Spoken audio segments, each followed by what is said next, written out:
All right, you did not have to vote for Senator Obama to recognize the historic significance of the Illinois Democrats' nomination, though you might have had to fight to find it last night in the coverage, nor did you have to cast a ballot for Senator Clinton to acknowledge the groundbreaking nature of her candidacy. Hints that today might well be the beginning of the end of the Clinton campaign, as it now appears it is, first coming this morning during the senator's speech before the American-Israel Public Affairs Committee. Senator Clinton sounding more accepting than she did last night of not being the Democratic nominee. I know Senator Obama understands what is at stake here. It has been an honor to contest these primaries with him. It is an honor to call him my friend, and let me be very clear. I know that Senator Obama will be a good friend to Israel.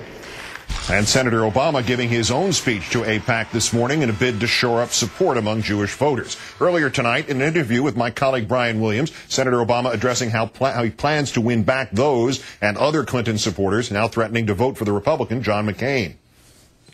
What they're going to start focusing on is who's going to actually deliver on universal health care, who's going to end the war in Iraq in a responsible way, who has the best chance of creating an economy that works from the bottom up and increasing my income. And when those questions get asked, and they will be over the next 5 months, I think that they're going to say, this guy has a vision for our future that matches up with where we want America to go. And speaking of to go, to recap, let's just give you the headline again.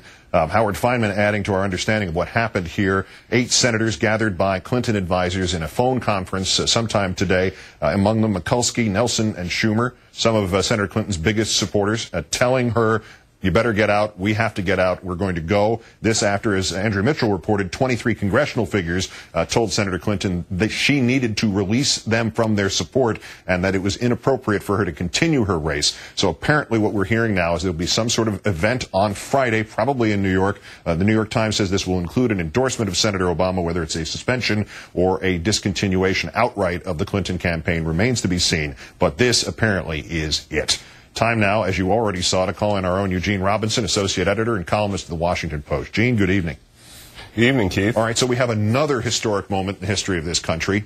We'll get to back to some of the details on Senator Clinton in a moment, but does history help us understand this sort of 1B moment to the nomination? Obama's acceptance speech is going to be 45 years to the day of Martin Luther King's I Have a Dream speech next month. The 60th anniversary of the summer that the Dixiecrats walked out of the Democratic Convention after Hubert Humphrey's speech on civil rights, and they went and supported a man who ran on a platform of segregation, virtually apartheid, and he won in 4 states. And that's relatively recent on the American history scale, along with yesterday and today.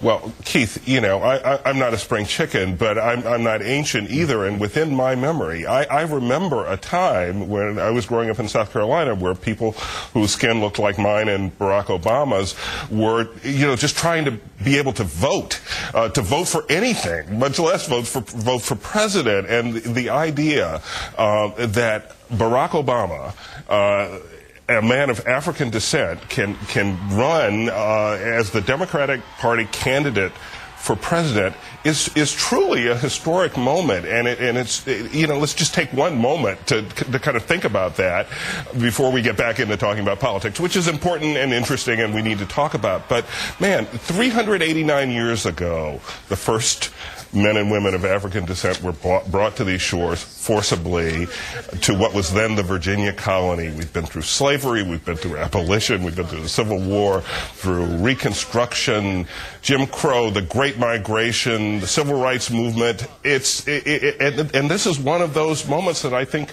history will remember as a real step toward this country's fulfilling its basic promises of freedom and equality for all its citizens. Well, the obvious question about that follows, but of course there is another development in this story, even as you were speaking. Now the Reuters news service is confirming this story and adding that according to her campaign, Senator Clinton will back Senator Obama at an event on Friday. That is the Reuters news service report, an international news agency. To what degree and what their sources are, we don't know. All right, the question that followed from what you just said, is his nomination, is this campaign likely to be unifying in terms of race relations in this country, or is it more likely to show the fault lines, or is perhaps the answer both? Well, the answer is definitely both. And that's not punting. I mean, the way we unify, the way we get through our racial problems and divisions is to expose them and to deal with them and to work through them, as inconvenient and often painful and as that process may be. But that is a reason why, for example, in this country we have Barack Obama, and in, say, a country like, say, Brazil, Afro-Brazilians haven't made the sort of economic and social and political progress in the society that we have here. It's been painful. It's not pleasant often, but we do make progress, and we do get toward that day when we can maybe, someday in the future say that race doesn't matter in the society.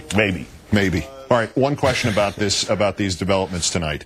Do you think it suddenly struck Senator Clinton, or did somebody strike her with this fact that 50% of the 18 million, 50% or more of the 18 million voters that she claims had already said at some point they would vote for Obama virtually automatically, that her juice was losing its potency the longer she appeared to be some sort of albatross or impediment to this?